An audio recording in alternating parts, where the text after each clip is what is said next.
एक मैजिकल वादी जिसका नाम पिक्सी हॉलो है।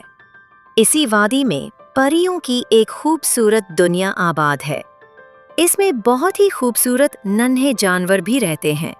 सब परियां अपने छोटे छोटे घरों में रहती हैं, जो मुख्तलिफ तरह के फ्लावर्स और मशरूम से बने हैं। इस वादी की एक क्वीन होती है जिसका नाम यास्मीन है। क्वीन यास्मीन बहुत ही नेक और रहमदिल क्वीन होती है। यास्मीन क्वीन ने तमाम परियों की अपनी अपनी पहचान बनाई होती है। हर परी अपनी अपनी पहचान की वजह से फेमस होती है, जैसा कि रोशनी परी, जिसका काम पूरे आसमान में रोशनी फैलाना है। पानी परी, जिसका काम तमाम नदियों में पानी बहाना है। जुगनू परी, जिसका काम वादी के तमाम जानवरों का ख्याल रखना है। और आखिर में एक परी जो ड्रीम्स फेरी के नाम से मशहूर है। वो बहुत ही खूबसूरत और ईमानदार है।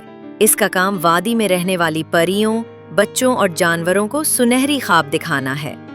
एक दिन क्वीन यास्मीन तमाम परियों को अपने पैलेस में बुलाती है और कहती है कि मैं कुछ दिनों के लिए वादी से बाहर जा रही हूँ और पैलेस की तमाम जिम्मेदारी सोफिया परी को देती हूँ।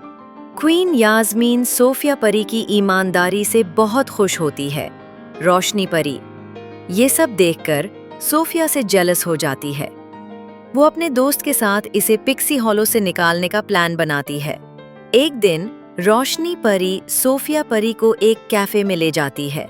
वो दोनों वहाँ बहुत सी बातें करती हैं, जहाँ रोशनी परी सोफिया परी को बताती है कि एक गांव में एक नन्हा सा बच्चा रहता है जो बहुत ही खूबसूरत से आगे ख्वाब दिखाता है। क्या तुम इसकी हेल्प करोगी? सोफिया परी, जो कि बहुत ही रहमदिल और इनोसेंट होती है, रोशनी परी के जाल में फंस जाती है और इस नन्हे बच्चे की हेल्प करने निकल जाती है। वो ओढ़ते ओढ़ते दूर एक गांव में पहुंचती है, लेकिन वहां इसे कोई नहीं मिलता। सोफिया परी को रोशनी परी का प्लान समझ में आ जाता है, लेकिन तब तक बहुत लेट हो जाती है। सोफिया परी बहुत थक जाती है और इस गांव में मौजूद एक घर में सुनहरी फूल पर सो जाती है।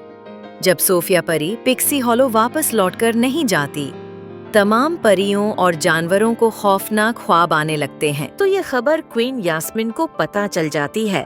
क्वीन यास्मीन वादी में लौट आती है और तमाम परियों को अपने पास पैलेस में बुलाती है और सोफिया परी के बारे में पूछती है।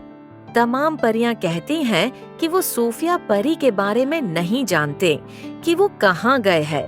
क्वीन यास्मीन दो परियों को हुक्म देती है कि वो जाकर सोफिया परी का पता लगाएं। दोनों परियां ओढ़ते ओढ़ते दूर उसी गांव में पहुंचती हैं। वो सोफिया परी को तलाश करते हैं और देखते हैं कि सोफिया परी एक घर में सुनहरी फूल पर सो रही होती है।